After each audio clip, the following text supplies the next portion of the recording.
Hi, this is Bob.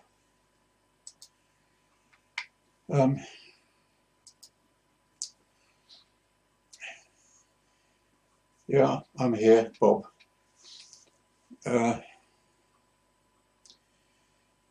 Yesterday was a bad day, if you heard my last podcast.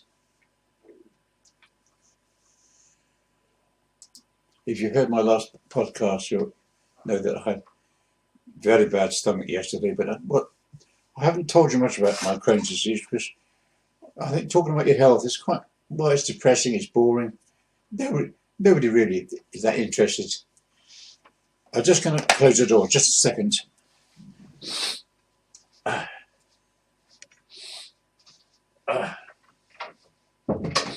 Sorry about that. Yeah, sorry. It's 2:30 in the morning. I always work at night when it's quiet. Get a drink of water. Anyway, I'm sorry. Today I've been constipated. I've been trying to go to the toilet for a few hours, but I'm blocked up. I just had some wind come. Okay. Where's the, I can't see what's going on here. Okay. I think it's all working. I'm not sure. Oh, God, what a smell. It's terrible. Just to recap, I had surgery when I was 15. I was in hospital for 6 months, okay? And I had a bowel blockage when I was in 1985, and then I had surgery again in 2015. So I've got a short bowel, and I've got a few other health problems as well. But the main problem at the moment is my bowels, getting the right diet. So that's all I'm going to say about it. Okay. If I have to stop this and go to the toilet, then you'll understand why. So I'll try and have a little chat about. I know I was going to tell you about the trip to Iran, but sorry. But I think it's nice for you to hear a little bit about my past, because how things lead up, like a story, isn't it? Remember I told you about I bought the car, didn't I? And drove to London without having driven the car before.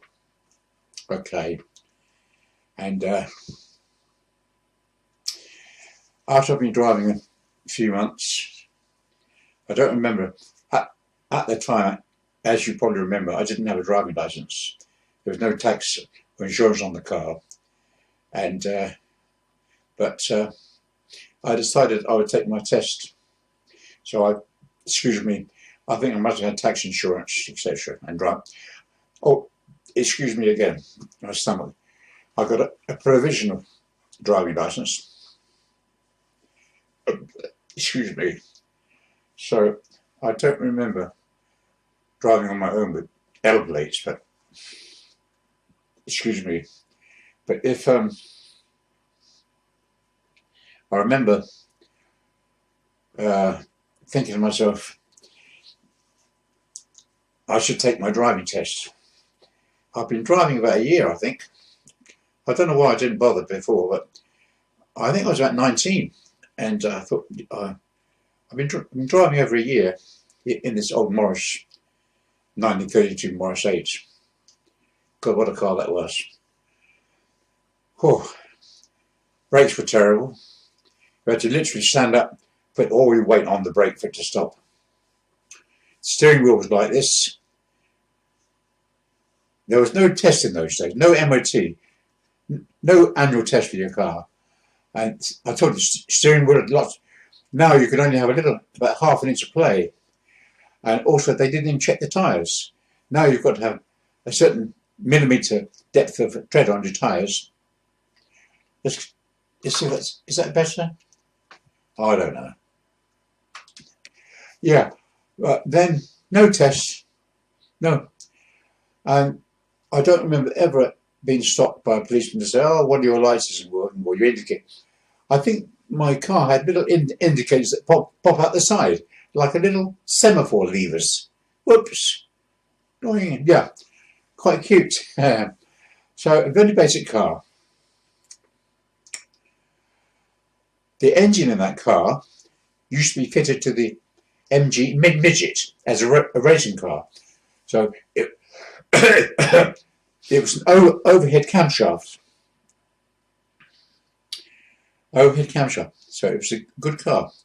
I do remember decoking the car. That means taking the head off and cleaning the head and the pistons and getting a new gasket. Yeah. So I worked on the car. I quite enjoyed working on the car. But as I said, I was going to take my tests.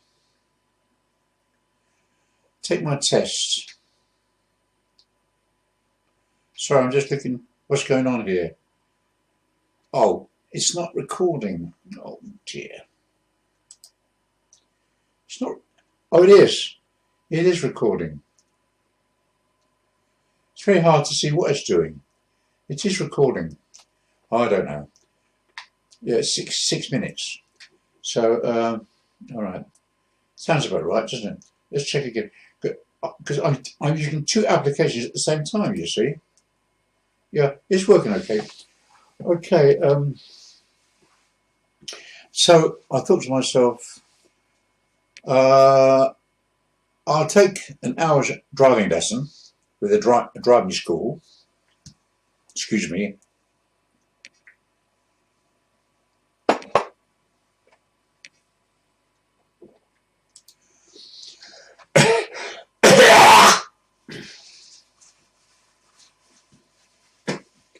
You know, I've got asthma and I've also got lung disease. Apart from that, I'm fine.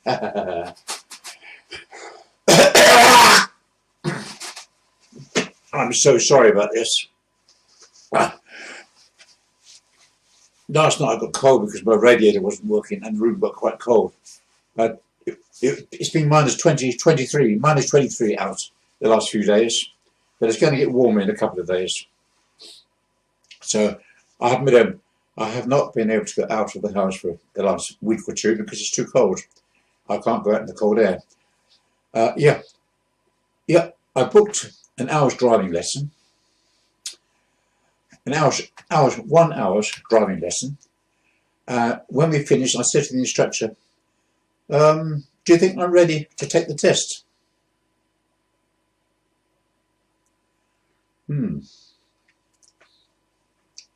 He said, no, I don't really think so. You need to make at least 5 lessons. I recommend you take 5 lessons. I said, oh yeah, is that what you think? He said, yes, I do. Okay, well, thank you for your advice. Now, of course, I knew perfectly well that I could drive. I didn't need any extra lessons. But I don't know why I bothered to pay the money to have one driving lesson when I'm going to ignore his advice. So I booked the driving test. I live there in South East London, SE4, and I decided, I don't know why, but I decided to book the test in Orpington, which is near Sevenoaks, about 20 miles from London. And my dad came with me because we had the L plates on.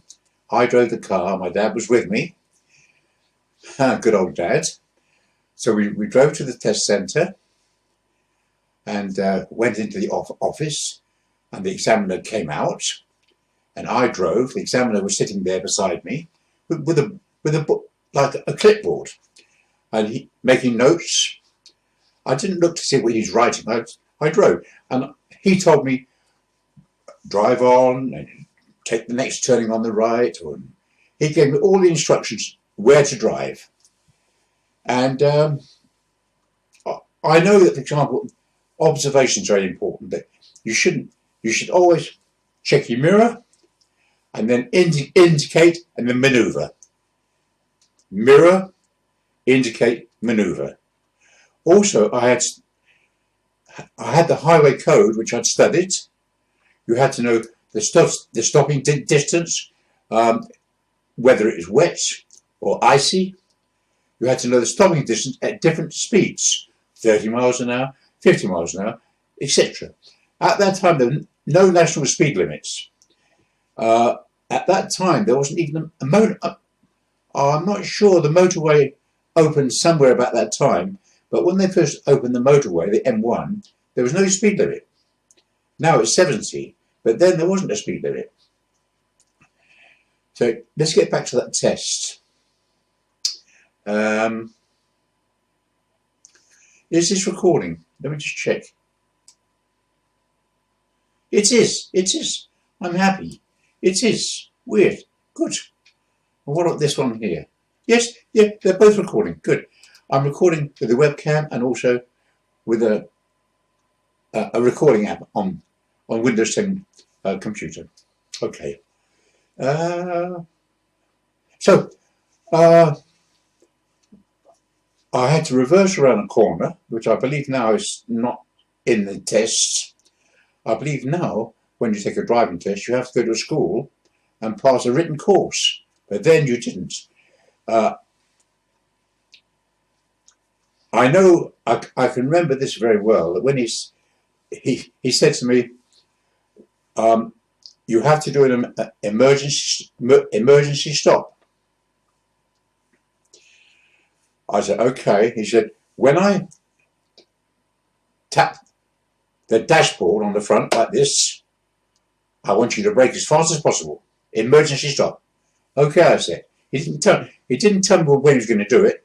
So we're driving along at 30 miles an hour, which is, that was the speed limit in suburban areas.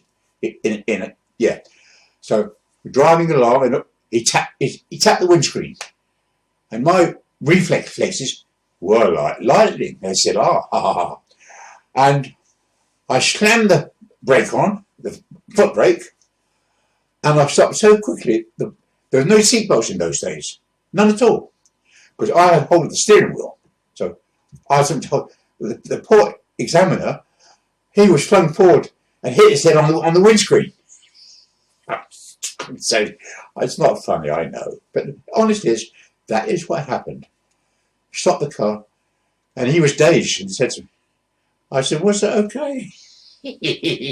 I said, was that emergency stop okay? He said, more than okay. Oh dear. So when we got to the end, the whole test took about 20 minutes or so, to 30 minutes. We stopped, and then we stopped outside the test station, and then he asked me questions on the highway code. What all the signs mean, the junctions, the major road, I don't know. I honestly do not remember them now. But he asked me, you had to learn the highway code, and he asked you questions, and I passed. He said to me, and I wasn't all that thrilled or excited. I thought I was a good driver. I couldn't see any reason why I would fail. Okay.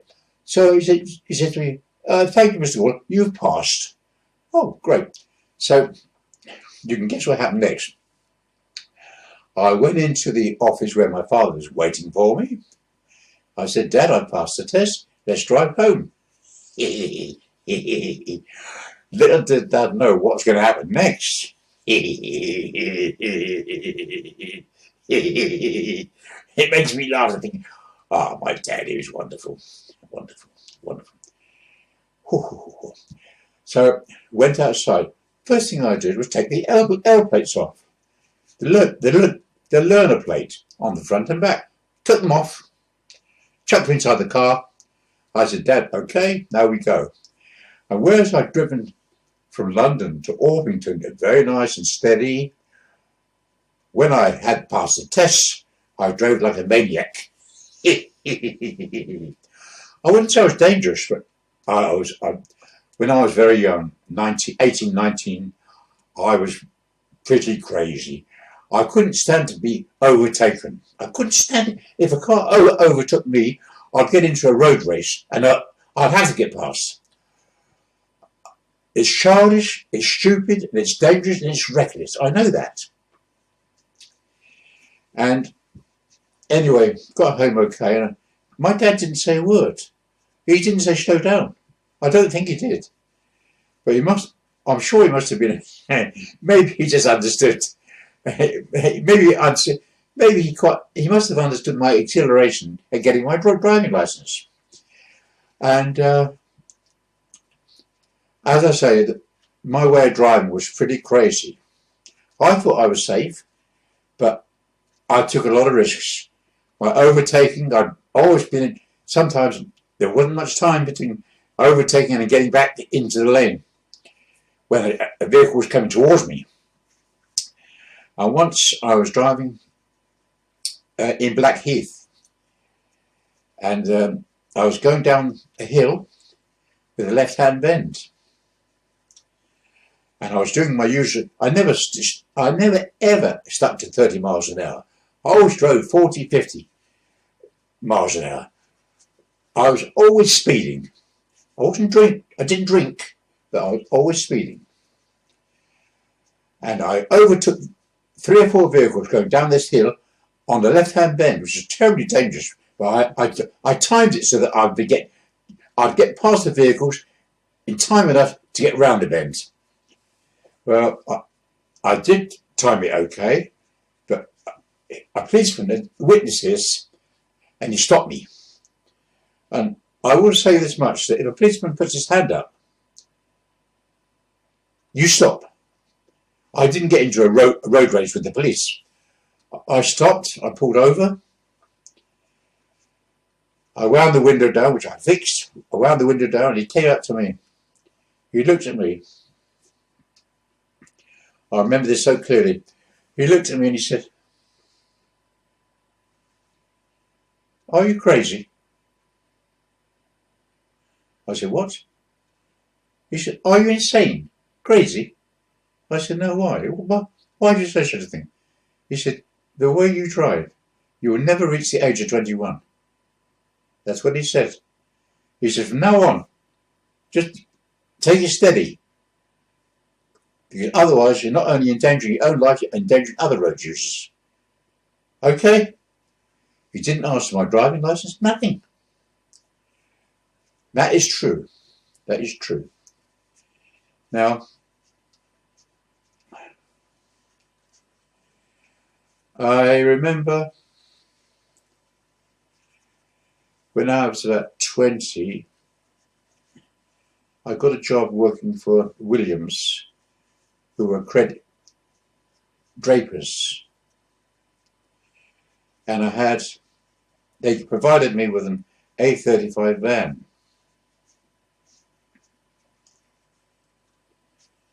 which is very nice. And I worked there for a few months, selling stuff on credit, having to collect weekly payments, and eventually I did another stupid thing. I was looking at some cars. At that time, after the war, there were a lot of bomb sites that hadn't been redeveloped, and people would have like, for example, car dealers. Now you go to a car showroom, but in those days, many dealers just had old cars on some kind of bomb site with a caravan or porter cabin. And I saw a very nice Zephyr 6. I think it's about £200. So I had a look at it, and they saw me looking at the car, and the salesman came to me and said, "Good car this." He said, "Very good car." He said, "Are you interested?" I said, "Well, it's very nice." I said, "But I don't have any money."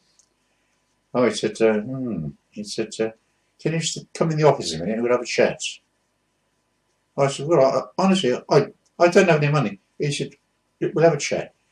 So I went inside this caravan, and he said to me, "Look, yeah, you know the government, you have to pay 25% of the purchase price down. £200 car, you've got to pay £50 down." I said, "Yeah." I said, "Well, I haven't got £50. He said, "Well, we can do something if you like." He said, "What we'll do, we'll put the price of the car up to 250, and then the paperwork will show that you paid £50 deposit and the rest is on finance." He said, "Is that okay?" "Yeah." I said, "That's fine. It's fine." But he said, this is one thing I want you to do for me. I said, what's that? He said, well, you're driving a van. He said, you're always driving a van and you're loaded with all kinds of goods. I said, yeah, so what? He said, well, all I want you to do is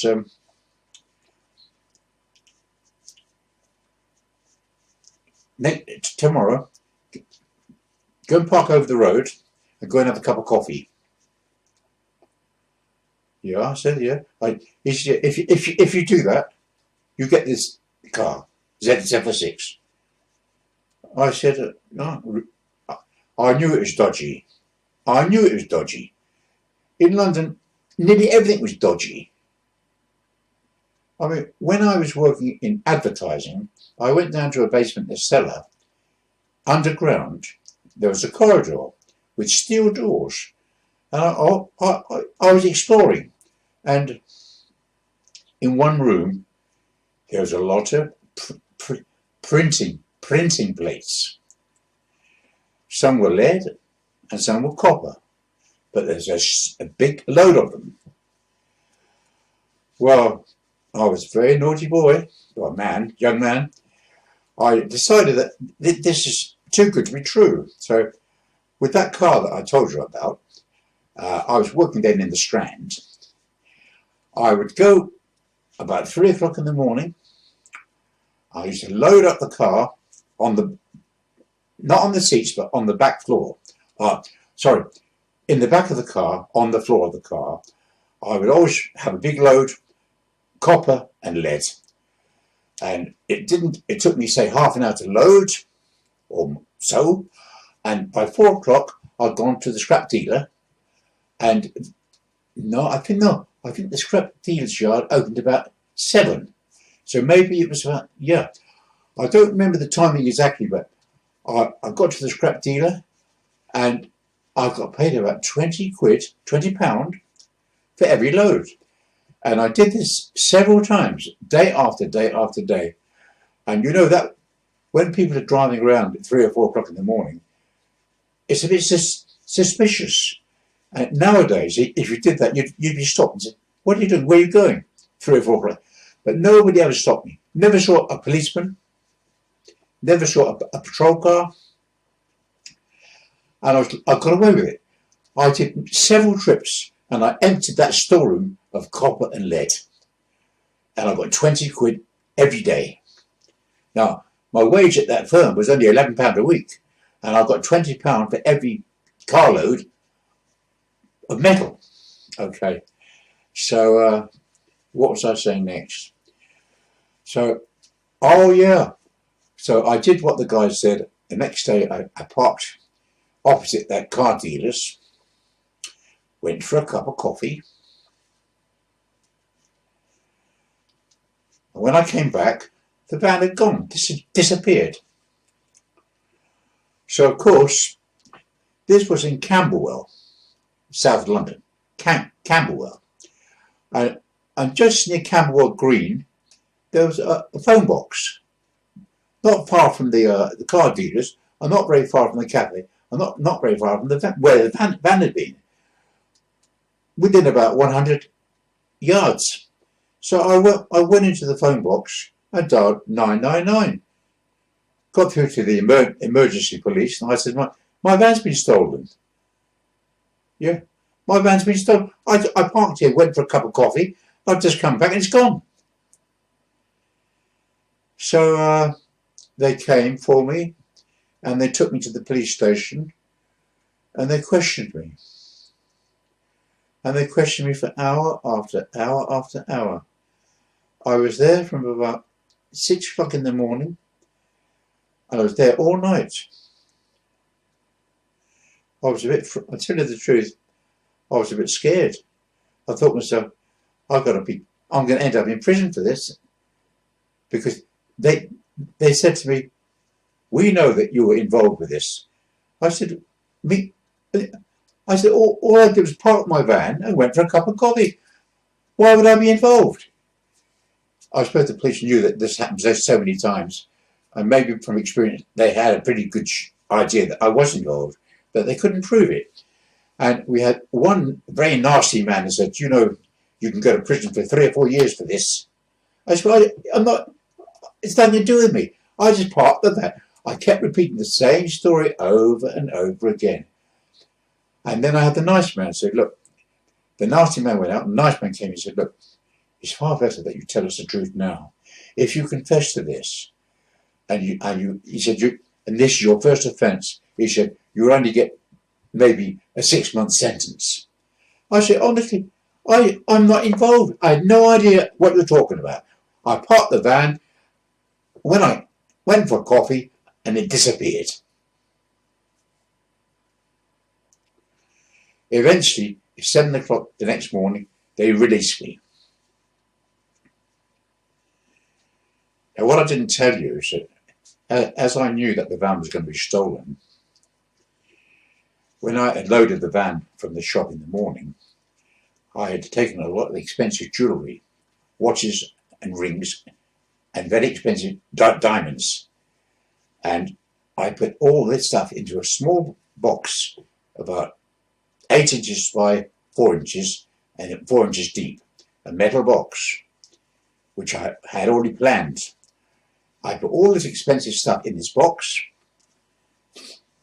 and before the van was stolen, I had buried this box in the back garden of my house. The back garden, there was a rockery. We had a veranda, some steps, and up the steps there was a rockery there. So I dug a deep hole there, and I put that box in that hole, and as far as I know, it's still there. I never went back to that box. And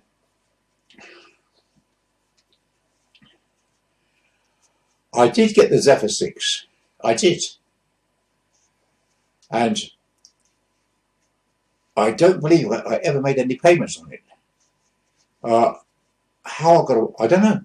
I just don't, my memory, I'm at 82 years old. I know that I had the Zephyr 6, and I know that I was driving on the Sidcup bypass at 100 miles an hour. I had slow up for the roundabout when the front tyre blew. Thank God, I could have been killed. If that had happened at full speed, I'd be dead. But it happened when I slowed. I was only doing maybe 20 miles an hour. So I didn't keep that car for long. It was a 6-cylinder Zephyr, about 1957. So how I got away with not paying, I don't remember. No, I can't tell you lies. I'm telling you the truth. But another thing that happened, a few weeks later, I had a phone call from the people that had said about leaving your van. I knew they'd stolen the van, and they told me that I'd get my share, which I'd never got, and I never contacted them. I didn't want to know. I was so lucky that I hadn't been found, I wasn't in court and I wasn't in prison. I never contacted them, but maybe a few weeks later, my phone rang, and they said, look, we've got a job. We're going to do a warehouse full of televisions, TVs. He said, we need a driver. I said, sorry. I said, I'm not interested. I'm very sorry. I said, no, I'm not available. You'd have to find somebody else. And they accepted it. No problems. I never heard another word from them. I never ever saw them again. And that was the end of the matter. But there was worse to follow. There was worse to follow.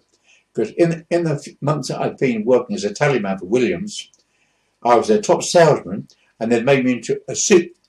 They promoted me into a supervisor in charge of about 12 other credit salesmen, tallymen. And after this van was stolen, I was called in to see the area manager, one of the bosses of General Universal Stores.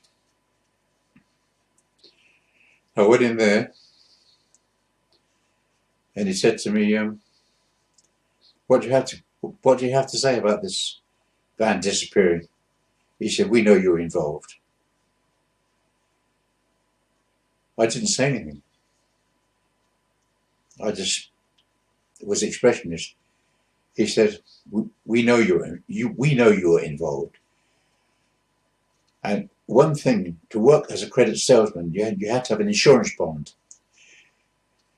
And if you have been involved in anything like what had happened, no other firm is going to give you an insurance bond. So he said to me, he said, you'll never get another job in this business. And then he said to me, he said, you've let us down. We put our trust in you. We promoted you to be supervisor. He said, you let us down badly.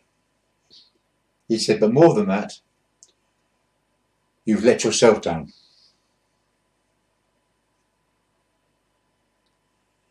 I didn't reply. He said, you can go. And I left.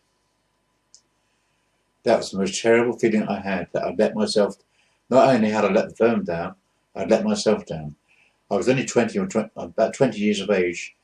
I was a stupid young boy. Really stupid.